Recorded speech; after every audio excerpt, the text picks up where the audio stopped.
ಪ್ರಿಯ ವೀಕ್ಷಕರೇ ನಮಸ್ಕಾರ. ವೀಕ್ಷಕರೇ, ಈ ಒಂದು ಸಂಚಿಕೆಯಲ್ಲಿ ನಾನು ನಿಮಗೆ ನಾಡಿ ಜ್ಯೋತಿಷ್ಯದ ಕೆಲವೊಂದು ಸರಳವಾದಂತಹ ಮತ್ತು ಆಶ್ಚರ್ಯಕರವಾದಂತಹ ವಿಚಾರಗಳನ್ನು ನಿಮಗೆ ತಿಳಿಸಲು ನಾನು ಇಷ್ಟಪಡ್ತಿದ್ದೇನೆ. ಅದಕ್ಕೋಸ್ಕರ ನಾನು ಈ ಒಂದು ಸಂಚಿಕೆಯನ್ನು ಮಾಡಿದ್ದು. ಈಗ ವಿಷಯಕ್ಕೆ ಬರೋಣ. ಈ ನಾಡಿ ಜ್ಯೋತಿಷ್ಯದ ಪ್ರಕಾರ ಚಂದ್ರನು ಕುಜನ ನಕ್ಷತ್ರಗಳಾದ ಮೃಗಶಿರ, ಚಿತ್ತ, ಧನಿಷ್ಠ ನಕ್ಷತ್ರಗಳಲ್ಲಿ ಇದ್ದರೆ ಅಂತಹ ಜಾತಕಸ್ಥನಿಗೆ ವಿಪರೀತ ಧನಲಾಭ ಆಗುತ್ತದೆ. ಇನ್ನೊಂದು ನೋಡಿ, ಕುಜನು ಚಂದ್ರನ ನಕ್ಷತ್ರಗಳಾದ ರೋಹಿಣಿ, ಹಸ್ತ, ಶ್ರವಣ ನಕ್ಷತ್ರಗಳಲ್ಲಿ ಇದ್ದರೆ ಅಂತಹ ಜಾತಕಸ್ಥನಿಗೆ ವಿಪರೀತ ಧನಲಾಭ ಆಗುತ್ತದೆ. ಮತ್ತು ಇನ್ನೂ ಒಂದು ನೋಡಿ, ಶುಕ್ರನು ಚಂದ್ರನ ನಕ್ಷತ್ರಗಳಾದ ರೋಹಿಣಿ, ಹಸ್ತ, ಶ್ರವಣ ನಕ್ಷತ್ರಗಳಲ್ಲಿ ಇದ್ದರೆ ಅಂತಹ ಜಾತಕಸ್ಥನಿಗೆ ವಿಪರೀತ ಧನ ನಷ್ಟ ಆಗುತ್ತದೆ. ಮತ್ತು ಇದು ವಯಸ್ಸ ತಗೊಳ್ಳೋಣ. ಚಂದ್ರನು ಶುಕ್ರನ ನಕ್ಷತ್ರಗಳಾದ ಭರಣಿ, ಪೂರ್ವ ಫಾಲ್ಗುಣಿ ಮತ್ತು ಪೂರ್ವಾಷಾಢ ನಕ್ಷತ್ರಗಳಲ್ಲಿ ಇದ್ದರೆ ಅಂತಹ ಜಾತಕಸ್ಥನಿಗೆ ವಿಪರೀತ ಧನ ನಷ್ಟ ಆಗುತ್ತದೆ. ಮತ್ತು ಇನ್ನೂ ಒಂದು ನಾಡಿ ಜ್ಯೋತಿಷ್ಯದಲ್ಲಿ ಉಲ್ಲೇಖಿಸಿರುವಂತಹ ಅಂಶ, ಈ ಅಸ್ಟ್ರಾಲಜಿಕಲ್ ಕಾಂಬಿನೇಷನ್ನು ಮ್ಯಾರೇಜ್ ಲೈಫಿಗೆ ಭಾಳ ತೊಂದರೆ ಮಾಡುತ್ತೆ. ಬಟ್ ಹಣಕಾಸಿನ ವಿಚಾರಕ್ಕೆ ಬಂದರೆ ಇದು ಬಹಳ ಒಳ್ಳೆಯದು ಮಾಡುತ್ತೆ. ಆ ಅಸ್ಟ್ರಾಲಜಿಕಲ್ ಕಾಂಬಿನೇಷನ್ ಯಾವುದು ಅಂತಂದರೆ, ಶುಕ್ರನು ರಾಹುವಿನ ನಕ್ಷತ್ರಗಳಾದ ಆರ್ದ್ರ, ಸ್ವಾತಿ ಮತ್ತು ಶತಾಭಿಷ ನಕ್ಷತ್ರಗಳಲ್ಲಿ ಇದ್ದರೆ ಅಂತಹ ಜಾತಕಸ್ಥನಿಗೆ ವಿಪರೀತ ಧನಲಾಭ ಆಗುತ್ತದೆ. ಮತ್ತು ರಾಹು ಶುಕ್ರನ ನಕ್ಷತ್ರಗಳಾದ ಭರಣಿ, ಪೂರ್ವ ಫಾಲ್ಗುಣಿ ಮತ್ತು ಪೂರ್ವಾಷಾಢ ನಕ್ಷತ್ರಗಳಲ್ಲಿ ಇದ್ದರೆ ಅಂತಹ ಜಾತಕಸ್ಥನಿಗೆ ವಿಪರೀತ ಧನಲಾಭ ಆಗುತ್ತದೆ. ಆದರೆ ಇದು ಮದುವೆಯ ಜೀವನಕ್ಕೆ ಒಳ್ಳೆಯದಲ್ಲ.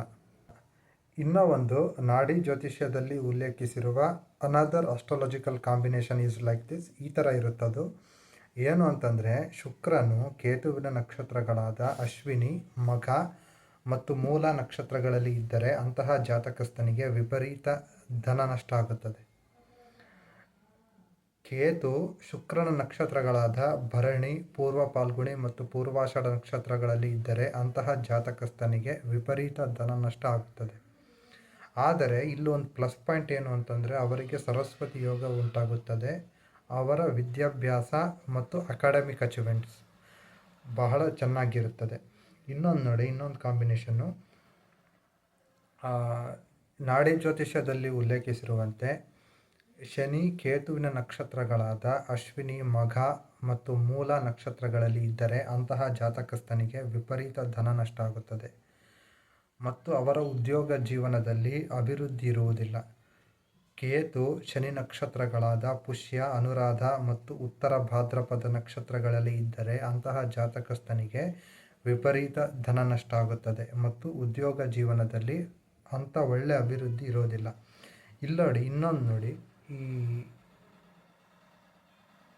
ಶನಿ ಬಂದುಬಿಟ್ಟು ರಾಹುವಿನ ನಕ್ಷತ್ರಗಳಾದ ಆರ್ದ್ರ, ಸ್ವಾತಿ ಮತ್ತು ಶತಾಭಿಷ ನಕ್ಷತ್ರಗಳಲ್ಲಿ ಇದ್ದರೆ ಅಂತಹ ಜಾತಕಸ್ಥನಿಗೆ ವಿಪರೀತ ಧನಲಾಭ ಆಗುತ್ತದೆ. ಅವರು ಕರ್ಮಯೋಗಿಗಳಾಗುತ್ತಾರೆ. ಕೈ ಹಿಡಿದ ಕೆಲಸಗಳನ್ನು ಶ್ರದ್ಧೆಯಿಂದ ಪೂರ್ಣಗೊಳಿಸುವಲ್ಲಿ ನಿಸ್ಸೀಮರಾಗಿರುತ್ತಾರೆ. ರಾಹು ಶನಿಯ ನಕ್ಷತ್ರಗಳಾದ ಪುಷ್ಯ, ಅನುರಾಧ ಮತ್ತು ಉತ್ತರ ಭಾದ್ರ ನಕ್ಷತ್ರಗಳಲ್ಲಿ ಇದ್ದರೆ ಅಂತಹ ಜಾತಕಸ್ಥನಿಗೆ ವಿಪರೀತ ಧನಲಾಭ ಆಗುತ್ತದೆ. ಅವರು ಕರ್ಮಯೋಗಿಗಳಾಗಿರುತ್ತಾರೆ. ಕೈ ಹಿಡಿದ ಕೆಲಸಗಳನ್ನು ಶ್ರದ್ಧೆಯಿಂದ ಪೂರ್ಣಗೊಳಿಸುವಲ್ಲಿ ನಿಸ್ಸೀಮರಾಗಿರುತ್ತಾರೆ. ಇವರಿಗೆ ಜೀವನದಲ್ಲಿ ಯಾವುದಾದರೂ ಒಂದು ದಿನ ವಿದೇಶದ ಪ್ರಯಾಣದ ಭಾಗ್ಯ ಮತ್ತು ವಿದೇಶದ ವಾಸದ ಭಾಗ್ಯ ಉಂಟಾಗುತ್ತದೆ. ಧನ್ಯವಾದಗಳು. ಇದು ನಾಡಿ ಜ್ಯೋತಿಷ್ಯದಲ್ಲಿ ಉಲ್ಲೇಖಿಸಿರುವ ಕೆಲವೊಂದು ಚಿಕ್ಕ ಅಂಶಗಳು. ಇದನ್ನು ಭಾಳ ಸಿಂಪಲ್ಲಾಗೆ ಒಂದು ಜಾತಕ ಅಂತ ಬಂದರೆ ನಾವು ಚೆನ್ನಾಗಿ ಪ್ರಿಡಿಕ್ಟ್ ಮಾಡ್ಬೋದು according to the Nadi astrology. ಎಂದಿನಂತೆ ನಿಮ್ಮೆಲ್ಲರಿಗೂ ನನ್ನ ಪ್ರೀತಿಯ ಗೌರವಾನ್ವಿತ ನಮಸ್ಕಾರಗಳು. Thank you. ದೇವಾ ಆವಂತು ಸ್ಮಾನಸ್ಮಾನ್ ಆವಂತು ದೇವಾ